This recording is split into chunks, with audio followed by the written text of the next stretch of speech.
ये बात तो सुप्रीम कोर्ट की तरफ से भी कही गई है, टिप्पणी ये की गई है कि भाई कोई बेटा अगर अपराध करता है तो जरूरी नहीं है कि उसका पिता भी उस अपराध में संलिप्त होगा।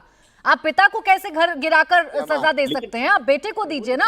हो सकता है कि पिता की नहीं सुनता है बेटा। ना आप मुझे बताइए ना, मैंने आपको स्पेसिफिकली बता दिया। मोहित खान जिसने 12 साल की बच्ची के साथ गैंगरेप किया, नवाब सिंह जिसने नाबालिग के साथ रेप करने का काम किया, और जो तालाब की जमीन है, जो गांव में पानी का स्तर आज पूरे विश्व के अंदर खराब हो रहा है, जो गांव की जमीन है, तालाब बना हुआ है, तालाब के ऊपर आप रिजॉर्ट बना लेते हो कब्जा करके, अगर उसके ऊपर कार्रवाई हो रही है तो क्या वो गलत है? आप हजारों लाखों लोगों अच्छा, इसका जवाब सुनील जी देंगे, फिर उसके बाद कानूनी दाव पे समझाएंगे विक्रम जी मुझे। उससे पहले सुनील जी, बड़ा स्पेसिफिक पूछा रोहित जी ने, 4 घटनाओं का जिक्र किया, फतेहपुर, अयोध्या, कन्नौज, मैनपुरी। क्या यहाँ पर बुलडोजर चलना गलत था? देखिए प्राची जी, मैं सबसे पहले तो ये कह दूं कि अपराधियों के पक्ष में समाजवादी पार्टी नहीं है, और रोहित जी को सरकार में मत मानिए। ये कब सरकार में कब विपक्ष में, इनका कोई अस्तित्व नहीं है, और जो बचा है वो भी 27 में खत्म हो जाएगा। मैंने केवल एक सवाल पूछा था बीजेपी के प्रवक्ता से कि बुलडोजर हाथरस क्यों नहीं गया, उन्नाव क्यों नहीं गया, लखीमपुर क्यों नहीं गया, चिन्मयानंद के यहाँ क्यों नहीं गया, और बनारस में बलात्कारियों के यहाँ क्यों नहीं गया? अरे इनसे कहो चुप रहे भाई, इनसे डिबेट करने का थोड़ा तरीका इनको सिखाओ। दूसरी बात अभी बीजेपी के प्रवक्ता कह रहे थे, उपचुनाव है उत्तर प्रदेश, पूरी स्थिति खत्म हो जाएगी। चवन्नी वाले लोग चुप रहे, मत करिए। चवन्नी वाले लोगों को चुप करा दो भाई। से रहते हैं आपके, अरे चुप करा दो चवन्नी वाले लोगों को, कब पलट जाए तो पता नहीं। अब की तो हम अपनी तरफ नहीं आने देंगे। जिता के आए तो जब आपके साथ, देखिए प्राची जी, ऐसे नहीं डिबेट होती है। रोहित जी प्लीज रुक जाइए। प्राची जी, ऐसे डिबेट नहीं होती है, प्लीज रुक जाइए। ठीक है। अच्छा, दूसरी बात, यही आरोप लगते हैं आप लोगों पर कि आप उकसा देते हैं, और फिर जब रिएक्शन आता है तो फिर उस पर राजनीति करने लगते हैं। अभी किया आपने, देखिए रोहित जी के साथ। अच्छा ये बताइए, अब गोडसे के बंदरों को कोई उस्का सकता है? कोई उनको कुछ समझा सकता है? गोडसे के जो बंदर हैं सिर्फ राष्ट्र के खिलाफ ही काम करेंगे, बेईमानी करेंगे, चोरी करेंगे, झूठ बोलेंगे, और टीवी पर आकर के अपने को राष्ट्रवादी घोषित करेंगे। यह गोडसे के बंदरों की पहचान है। अगर ना आपको पता रहा हो तो आपके कार्यक्रम के माध्यम से हम ये बता रहे हैं कि गोडसे के बंदरों की क्या पहचान। सबसे ज्यादा झूठ बोलेंगे, अपने को राष्ट्रवादी बताएंगे, बलात्कारियों के पक्ष में खड़े हो जाएंगे, बलात्कारियों को जेल से रिहा करेंगे, और बेटी के साथ हैवानियत करने वालों को केक खिलाएंगे। ये गोडसे के बंदरों की पहचान है। ठीक।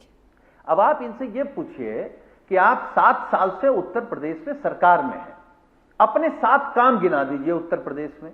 मेट्रो जहां माननीय अखिलेश यादव जी ने छोड़ी थी, उससे 1 इंच नहीं बढ़ी है। आपने उस पर क्या किया है?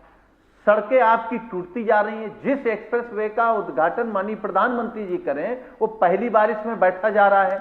तो ये जो भ्रष्टाचार है ना, इस भ्रष्टाचार के खिलाफ बुलडोजर अभी जनता चलाएगी। अभी 24 में चलाया, थोड़ा कम चलाया है। ठीक है सुनील जी, अब देखिए आप कहां तक पहुंच गए, लेकिन ये जो 4 कार्रवाई हुई है, चारों कार्रवाई ठीक थी या गलत थी? बस एक बार ये बता देना था आपको, मोहित खान के कॉम्प्लेक्स पर अगर बुलडोजर चलता है तो गलत है या सही है? नवाब सिंह के प्रॉपर्टी पर अगर बुलडोजर चलता है वो सही है या गलत है? अब्दुल नईम के रिजॉर्ट पर चलता है तो क्या वो सही है या गलत है? बस इतना बता दीजिए, फिर आगे बढ़ो। हाँ, मैं एक लाइन में बता रहा हूं जी। महिलाओं के खिलाफ अन्याय करने वाले, अत्याचार करने वाले, दुराचार करने वाले, वो उत्तर प्रदेश के हों या देश के किसी भी कोने के हों, उनके खिलाफ सख्त से सख्त कार्रवाई होनी चाहिए। तो फिर बात ही खत्म हो गई ना प्राची जी। फिर तो अगर समाजवादी पार्टी ने मान लिया कि उनके खिलाफ सख्त से सख्त कार्रवाई होनी चाहिए, तो सख्त से सख्त कार्रवाई हो तो रही है, तो फिर डिबेट कहां बचा? तो बात खत्म हो गई ना। अगर ये सारी चारों घटनाएं सही हैं जो समाजवादी पार्टी के नेताओं के ऊपर हुई है बुलडोजर कार्रवाई, तो फिर बात ही खत्म हो गई। डिबेट का तो पर्पस ही सॉल्व हो गया। ये तो इंडिया टीवी का सबसे बड़ा डिस्क्लोजर है आज देश की जनता के लिए। समाजवादी पार्टी ने मान लिया कि सख्त कार्रवाई करनी है, बुलडोजर एक्शन सही है, और यही चीज इनके नेता अखिलेश यादव जी ने दिल्ली में कहा। अच्छा रुकते हैं रोहित जी और सुनील जी। आप देखिए थोड़ा अलग दिशा में ना जाएं, आज बुलडोजर पर ही बात कर लेते हैं। मैं तहसीन जी आपके पास आ रही हूँ, बस मुझे विक्रम सिंह जी से एक सवाल का जवाब जानना है, वो बहुत देर से इंतजार भी कर रहे हैं। विक्रम सिंह जी ये समझाइए जरा, ये बुलडोजर कैसे चलता है, ये आरोपी पर ही बुलडोजर चल जाना, क्या ये कोई इत्तेफाक है, क्या वाकई में सेलेक्टिव हो गया है उत्तर प्रदेश में ये बुलडोजर? प्राची जी नमस्कार। आज विद्वान पैनलिस्ट का बड़ा आभार है कि मुझे बहुत कुछ सीखने को मिला। ऐसा लगता है कि जब मैं वापस लॉ क्लासेस में आ गया हूं। सुप्रीम कोर्ट ने जो दिशा निर्देश दिया है जरा उसको गहराई से पढ़ें, अध्ययन करें, मनमाने तरीके से उसका इंटरप्रिटेशन न करें। कहीं उन्होंने स्टे दिया है, हम सब ये सहमत हैं इलीगल कंस्ट्रक्शन पे बुलडोजर चलना चाहिए। जो असहमत हो, अब मैं क्लास में होता कहते हाथ उठा दें, मैं नहीं कहूंगा क्योंकि आप मुझसे वरिष्ठ है, श्रेष्ठ है।